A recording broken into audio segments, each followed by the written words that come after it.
Delhi education department ने धीरे धीरे गेस्ट टीचर्स को घर बिठाने की लगभग पूरी प्लानिंग तैयार कर ली है और धीरे धीरे इसे अप्लाई करता जा रहा है। एजुकेशन डिपार्टमेंट में हर छोटी बड़ी हलचल का सीधा असर गेस्ट टीचर्स पर पड़ता है, चाहे वो सैलरी 6-7 साल से न बढ़ने को लेकर के हो, चाहे बड़ी संख्या में टीचर्स के बाहर होने के बाद जॉबलेस होने को लेकर के हो, चाहे 2-4-5 महीने घर बैठ कर के फिर से ज्वाइनिंग को होने वाली बात हो। गेस्ट टीचर्स बेचारे सीधे साधे भोले भाले और मैं तो कहूँगा कि इतने आलसी हो चुके हैं कि उन्हें लगता है कि हमारे साथ ऐसा ही होना था, हमारे साथ जो कुछ हो रहा है इसने होना ही था और ये सब ऊपर वाले की मर्जी से हो रहा है। बड़ी संख्या में 2-2.5 हज़ार के करीब नॉन सीटेड के नाम से गेस्ट टीचर्स निकाल दिए। धीरे धीरे जो निकल गया वो निकल ही गया, वो घर बैठ गया और अपने दूसरे सेट हो गया, मतलब दूसरे कामों में। मतलब वो दोबारा उन्होंने सिस्टम में आने की कितनी कोशिश की है मुझे नहीं लगता। थोड़ी बहुत कुछ लोगों ने कोशिश की थी, लेकिन कुछ लोगों की कोशिश से कुछ नहीं होता, तो 2-2.5 हज़ार तो गए। उसके बाद परमानेंट भर्ती आई और बड़ी संख्या में गेस्ट टीचर्स फिर से बाहर हो गए। जो बाहर हो गए वो होते ही गए। उसके बाद आया कोरोना और कोरोना के बाद एक बढ़िया से प्लानिंग आई पीएफसी। एक तरफ डिपार्टमेंट कह रही है कि प्राइवेट स्कूलों से बच्चों ने जम के 4-5 लाख बच्चे प्राइवेट स्कूल छोड़ करके सरकारी स्कूल में आए। तो जब बच्चे आए तो संख्या टीचर्स की बढ़नी चाहिए, लेकिन एक प्लानिंग थी। पीएफसी को ऐसा डिजाइन किया, ऐसा शेड्यूल किया कि बड़ी संख्या में गेस्ट टीचर्स बाहर कर दिए और आज भी बहुत सारे साथी गेस्ट टीचर्स बाहर हैं। एग्जाम्पल के लिए हिंदी और इंग्लिश का आप ले सकते हैं, संस्कृत का, कि 1700-1800 वर्किंग डेज वाले भी, यानी कि 7-8 साल जिसने एजुकेशन डिपार्टमेंट को दे दिया है, अपनी जवानी जिसने दे दी है, वो आज गेस्ट टीचर्स बाहर है। तो बड़ी संख्या में पीएफसी का खेल खेला और सबको बाहर कर दिया। अभी बहुत जल्दी फिर से प्रमोशन लिस्ट आने वाली है। एमसीडी से प्रमोट होकर के नर्सरी और प्राइमरी के टीचर्स टीजीटी में कन्वर्ट होने वाले हैं, प्रमोशन का होने वाला है। और उसके बाद जल्दी ही डीओई में भी जो प्राइमरी टीचर्स हैं वो भी प्रमोट होंगे। तो एक तरह से ये मान के चले कि 4-5 हज़ार के करीब फिर से गेस्ट टीचर्स टीजीटी बाहर होने वाले।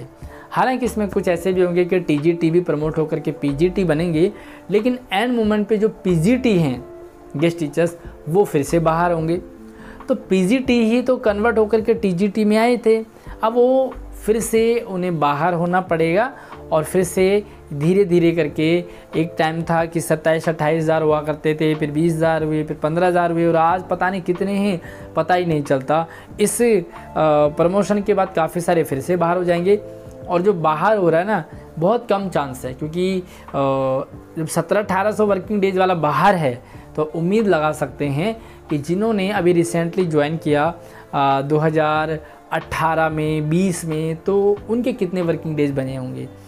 समस्या ये है कि सैलरी इतने साल से नहीं बढ़ी, कोई आवाज़ उठाने को तैयार नहीं है, सब कुछ सोया पड़ा हुआ है। पीएफसी के बाद भी कुछ नहीं हुआ।